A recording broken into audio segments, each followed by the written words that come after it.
नमस्कार, मेरा नाम है आदित्य चौहान और आप देख रहे हैं इंडिया न्यूज़ का digital platform India news live. Corona के केसेस घट रहे हैं, हालांकि कोरोना पूरी तरीके से खत्म नहीं हुआ है।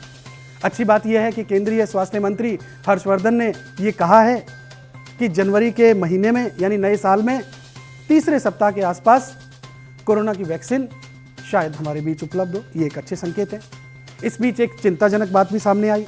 वो चिंताजनक बात यह है कि कोरोना का बदला हुआ स्वरूप यानी एक नया स्ट्रेन वो फैल रहा है। विदेशों में इसके केसेस सामने आए हैं।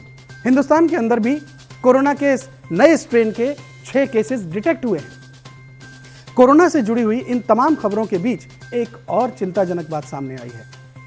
एक फंगल इन्फेक्शन है जो लोगों के अंदर फैल रहा है। ऐसे पेशेंट जो कोरोना से ठीक हुए हैं उनमें फैल रहा है। इसे ब्लैक फंगल इन्फेक्शन कहा जा रहा है। ये ब्लैक फंगल इन्फेक्शन है क्या? मेडिकल साइंस में इसका क्या नाम है?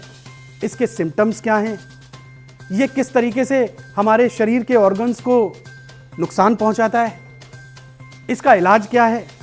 ये तमाम सारी चीज़ें हम बेहद सरल अंदाज में इस वीडियो के ज़रिए समझने की कोशिश करेंगे। ऐसे पेशेंट जो कोरोना से ठीक हुए हैं उनमें ब्लैक फंगल इन्फेक्शन देखा जा रहा है। दिल्ली के सर गंगाराम अस्पताल में पिछले 15 दिनों में से 13 केसेस ऐसे डिटेक्ट हुए हैं। सिर्फ सर गंगाराम अस्पताल में नहीं, दिल्ली के जो बड़े बड़े हॉस्पिटल हैं, अपोलो है, मैक्स है, फोर्टिस है, इन सब में इस तरीके के केसेस अब धीरे धीरे आ रहे हैं। इतना ही नहीं, दिल्ली के अलावा गुजरात, अहमदाबाद, बेंगलुरु ऐसी जगहों पर भी ब्लैक फंगल इन्फेक्शन के केसेस सामने आ रहे हैं। ब्लैक फंगल इन्फेक्शन को मेडिकल साइंस में म्यूकरम्यूकोसिस कहा जाता है। असल में होता यह है कि फंगस चूंकि हवा में तैरता है तो ये हवा के जरिए नाक में दाखिल हो जाता है और फिर नाक से होते हुए ये बलगम में मिक्स होकर के हमारे रेस्पिरेटरी सिस्टम में चला जाता है और अगर ये किसी तरीके से दिमाग तक पहुंच जाए तो जान तक जा सकती है। ऐसी सूरत में जैसे ही कोई ब्लैक फंगल इन्फेक्शन के संक्रमण में आता है तो उसके अंदर कुछ सिम्टम्स पैदा हो जाते हैं। जैसे एक तरफ की कोई नाक बंद हो जाती है, सांस लेने में दिक्कत आती है, उसकी आंखों में जलन होना शुरू हो जाता है, आंखों में पेन होना शुरू हो जाता है, चेहरा सुन्न पड़ने लग जाता है, आंखों की रोशनी धीरे धीरे जाने लग जाती है। ऐसी सूरत में अगर ये सिम्टम्स आते हैं तो पेशेंट को फौरन डॉक्टर से अप्रोच करना चाहिए, जांच करानी चाहिए।